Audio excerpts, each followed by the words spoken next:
Hello guys, வணக்கம் மக்களே. இது ஆர்ஜே குமரன். குமரன் 360 வியூக்காக சொல்றது ஆசை. ஆனால் அன்ஃபார்ச்சுனேட்லி இப்போ குமரன் 360 வியூ இயங்க முடியாமல் போயிட்டுது. ஏன்டா முதலில் நான் ஒரு வீடியோ சொல்லியிருப்பேன். நமது மாவீர தினத்தின் 3 பாடல்களை பதிவேற்றியபடியால் அவர்கள் நிப்பாட்டி விட்டார்கள். அதனால் இப்போ உங்களை நான் சந்திக்கிறது குமரன் 360க்கு பதிலாக கருடா 360. ஏன்னா அண்மையில் 2 மாதத்துக்கு முதல் இந்தியாவுக்கு வந்திருந்து இங்கெல்லாம் போயிருந்தேன், திருப்பதிக்கெல்லாம் போயிருந்தேன். அந்த கருடா அவரை பார்த்தவரோட அதை ஞாபகமாக வச்சு ஒரு சேனலை ஆரம்பிக்கணும்னு ஆரம்பித்தேன். இப்போ ஸ்மூலாக க்ரோ அப் ஆகிட்டு இருக்கு. கருநாள் நான் இதில் வரையில வீடியோ போடல. ஏன்டா அந்த சேனல் போனதால கவலையாக இருந்துச்சு, வரக்கூடாது என்று. ஆனாலும் கூட இந்த சமூகத்தில் நடக்கிற பிரச்சனைகளையும் நடந்து கொள்கின்ற விதங்களையும் பார்க்கின்ற பொழுது இந்த சேனலுக்குள்ளே வராமல் இருக்க முடியலை. ஏன்டா இந்த ஊடகத்துறையில் இருந்தபடியாலும் அதனோடு பயணித்தபடியாலும் அதோடு ஓடிதாலும் இந்த சமூகத்தை காதலிப்பதாலும் அதிலிருந்து விலகி இருக்க முடியல. சரி, என்ன இந்த வீடியோக்குள்ளே பார்க்க போகிறோம்ன்ற வாங்க வீடியோக்குள்ளே போகலாம். அதுக்கு முதல் சப்ஸ்கிரைப் பண்ணாட்டிக்கு சப்ஸ்கிரைப் பண்ணுங்கள், லைக் பண்ணுங்கள், ஷேர் பண்ணுங்கள். சப்ஸ்கிரைப் பண்ணி 1000 சப்ஸ்கிரைபர்ஸ் வந்தால் தான் நான் இந்த சேனலில் கொண்டு போகலாம். சரி, பார்ப்போம். பாருங்கள் வீடியோக்குள்ளே என்ன பார்ப்போம்ண்டு.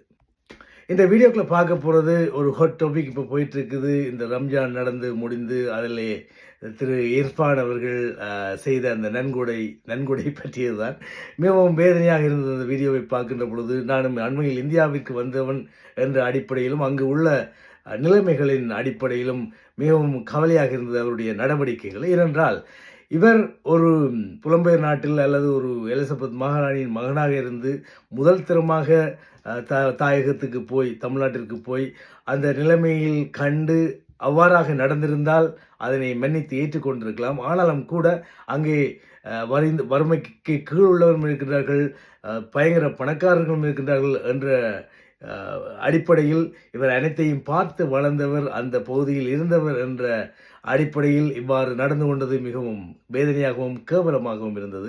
என்னென்ன நான் ஒரு வீடியோ போடுறேன்னு பாருங்கள். நாங்கள் வந்திருந்துட்டு அது உண்மையாக போடவே கூடாது. ஆனாலும் கூட நாங்கள் புலம்பெயர் நாட்டிலிருந்து வந்தாலும் கூட நம்மவர்களை பார்த்து அங்கே அவர்கள் மதிய உணவு தேவைப்படுகின்ற பட்சத்தில் நாங்கள் எங்களால் இயன்ற அளவு உதவிகளை செய்ய முன்வந்திருந்தோம்.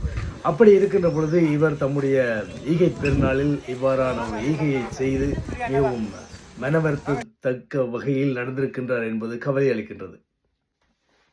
கிட்டத்தட்ட 4.5 மில்லியன் சப்ஸ்கிரைபர்களை கொண்ட ஒரு பெரிய பிக் சேனல். அது தவிர 2 வருடங்களுக்கு முன்பு இவரது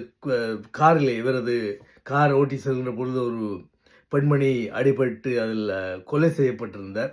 அவற்றிலிருந்தெல்லாம் தப்பி வந்து இப்பொழுது நீங்கள் அந்த காரை பார்த்திருக்கின்றீர்கள். நான் அந்த வீடியோ போடவில்லை, படம் போடுகின்றேன். அப்படி அவர் முதல் காரை ஸ்டார்ட் பண்ணி போகின்ற பொழுது சீட் பெல்ட் அணியவில்லை. மிகவும் வேதனைக்குரிய விடயம். இந்தியாவிலே நான் பல காரில் பயணித்த பொழுது அங்கே கார் டிரைவர்ஸ் அவையிலும் சீட் பெல்ட் போடுறதில்லை. இங்கே போட தேவையில்லைன்னு சொல்ல. ஆனால் அவ்வளவு பாதிக்கும் என்பது பல விபத்துக்களின் ஊடாக தெரிந்திருக்கும். சரி, அது முதல் சீட் பெல்ட் அணியவில்லை, மிகவும் தவறு. 2வது சீட் பெல்ட் அணிந்திருந்தார். அதற்கு பிறகு வீடியோ தானாகவே எடுத்துக்கொண்டிருந்தார். அந்த சைட் மிரர் தட்டுப்பட்டு உள்ளே வந்துட்டேன் அதை திருப்பி காட்டுறார் வீடியோவை. ஆனால் கார் ஓடிட்டுருக்கார், ஸ்டேரிங்லேயே இருக்கார். அதே மாதிரி பார்த்தீங்கன்னு சொன்னால் கார் ஓடிக்கொண்டிருக்கும் பொழுதே சம்பாஷணையோடு வீடியோ எடுத்துக்கொண்டிருக்கின்றார். இது விபத்துக்களை ஏற்படுத்தும் என்பதில் ஐயமில்லை. இதை எப்படித்தான் தமிழ்நாட்டு காவல்துறையினர் கையாளுகிறார்கள், அவர்கள் எவ்வாறு இவர்களை விட்டு வைக்கின்றார்கள் என்று தெரியவில்லை. மக்களை நீங்கள் மீண்டும் இந்த வீடியோவை அவர்களிடம் அனுப்பி அதற்கான நடவடிக்கை எடுக்க வேண்டும். 2வது, அந்த ஈகை பெருநாளில் அவர்கள் கொடுத்த அந்த நன்கொடை வீட்டில் வைத்து பேக் பண்ணி கொண்டிருந்தார்கள். பேக் பண்ணும் பொழுது அந்த நிற நோட்டை பார்க்கும் பொழுது 50 ரூபாய். அந்த 50 ரூபாய் நாங்கள் ஆஸ்திரேலியன் டாலருக்கு கன்வெர்ட் பண்ணி பார்த்தீங்கன்னு சொன்னால் 50%, 50 சென்ட்ஸ். அந்த 50 சென்ட்ஸ் அதுக்குள்ள வச்சுட்டு அதுலேயும் அவர் சொல்கிறார், அந்த சாரி வேண்டப்பட்ட சாரி அவர்களுடைய பின்னுக்கு, அந்த காரில் பின்னுக்கு இருக்கின்ற பெண்மணியினுடைய கணவர் ஒரு வியாபாரத்தை ஆரம்பித்ததாகவும் அதனால் அந்த சாரிகள் ஒரு 100 சாரி விற்க முடியாமல் போனதால் அதை இங்கே வேண்டி இங்கே கொடுக்கப்படுகின்றது என்று கூறியிருந்தார். விற்க முடியாமல் போன சாரியை இவர் வேண்டி இங்கே கொடுக்கிறார். அதுலேருந்து தெரியுது எப்பேற்பட்ட கொடை வள்ளல் எப்பேற்பட்ட கொடையாளி என்பது அதில் தெரிகின்றது.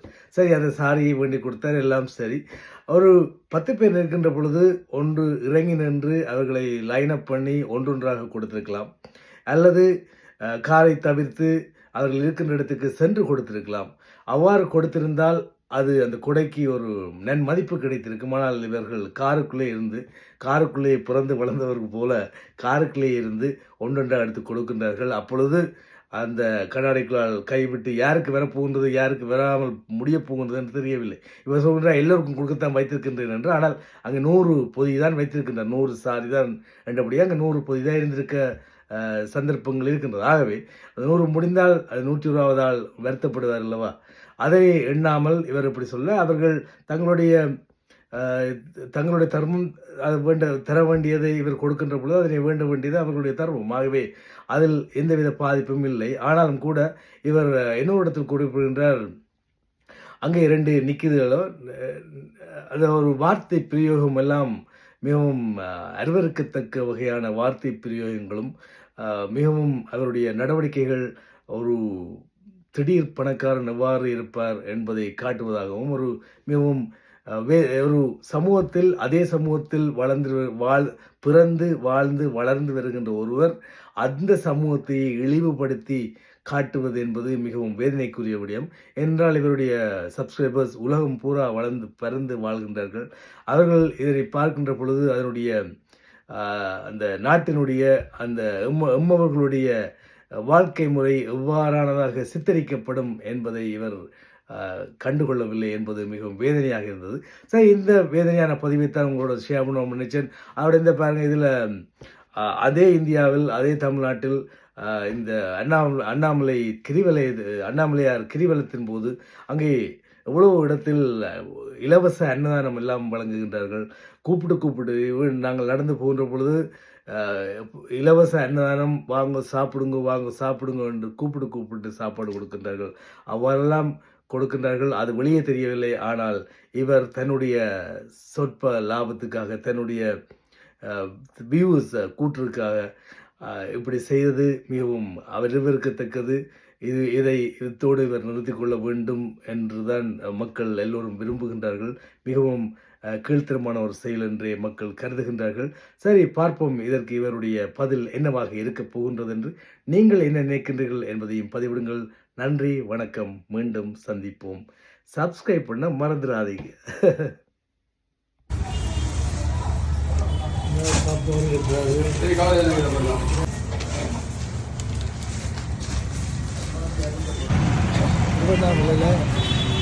சாப்பாடு